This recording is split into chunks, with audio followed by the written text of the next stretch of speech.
আজকের পথনাটকের নাম হচ্ছে বিচিত্র। বিচিত্র যদি বলি, আমাদের বিচিত্র অর্থে আমরা মানুষজনই বিচিত্র।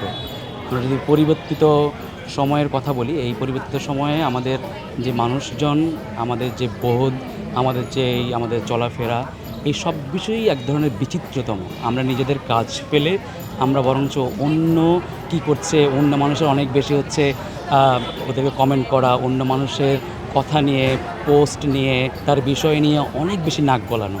সেই বিষয় নিয়েই বিচিত্র মানুষজন নিয়ে আমাদের আজকের এই আসলে নাটক বিচিত্র।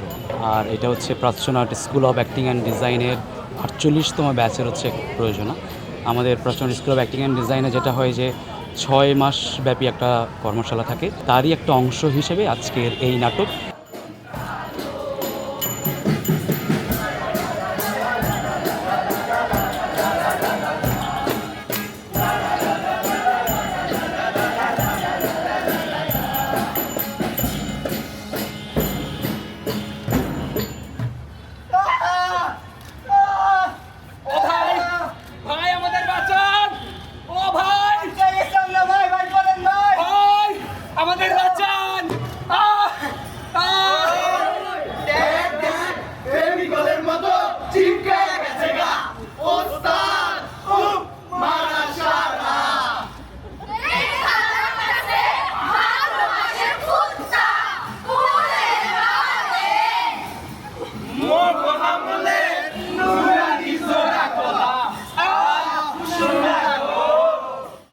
আমরা সবাই খুবই এক্সাইটেড, কারণ হচ্ছে যে এটা একটা খুবই ইউনিক একটা এক্সপিরিয়েন্স। কারণ কেউ কখনো আমরা একদম রাস্তার সামনে এতগুলো জনগণের সামনে দাঁড়াই করি না, তাও আবার সোসাইটির এত একটা ইম্পর্টেন্ট মেসেজ আমরা দিতে যাব। সো হ্যাঁ, এটার জন্য খুবই এক্সাইটেড।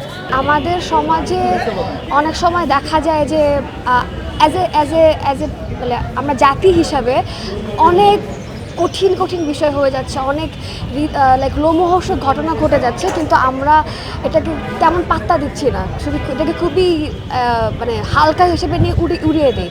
তো এটাকেই আমরা আসলে অনেক দই আর চুন দিয়ে একটা মেটাফোর হিসেবে দেখানোর চেষ্টা করছি যে এক দেশে এক রাজা বলতেছে যে দই দই দই, কিন্তু আসলে চুন খাওয়াচ্ছে। তো এটা একটা মেটাফোর করে দেখানোর চেষ্টা করতেছি যে আসলে আমাদের সমাজের অবস্থাটা আসলে বোঝানোর চেষ্টা করতেছি।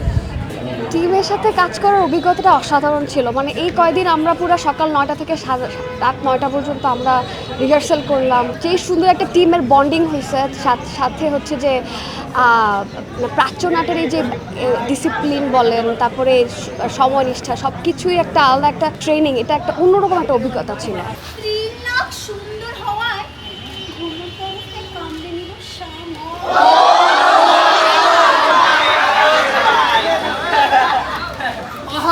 জলীয় পানির সংকট চরমে। মামা চল ট্যুর দিয়ে আসি, ভাষায় দেব।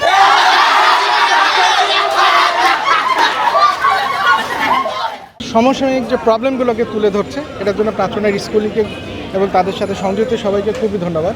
আমরা দেখলাম যে তারা যে এখন আমাদের যে সমস্যা, আসলে আমাদের অনেক কিছু ঘটছে, আমরা সেটা মূলে না যে আমরা তার বিপরীতে, মানে তাকে নিয়ে একটা প্রবণতা, আমাদের একটা যে ভিউ কেয়ারিং বা আমাদের যে জিনিসটা আমরা মানুষকে সাহায্যে না, যে সেটাকে নিয়ে আমরা ব্যবসা করতে যাচ্ছি।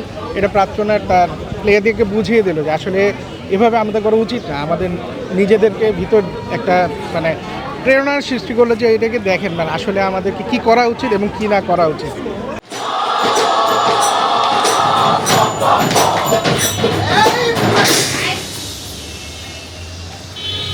Ay,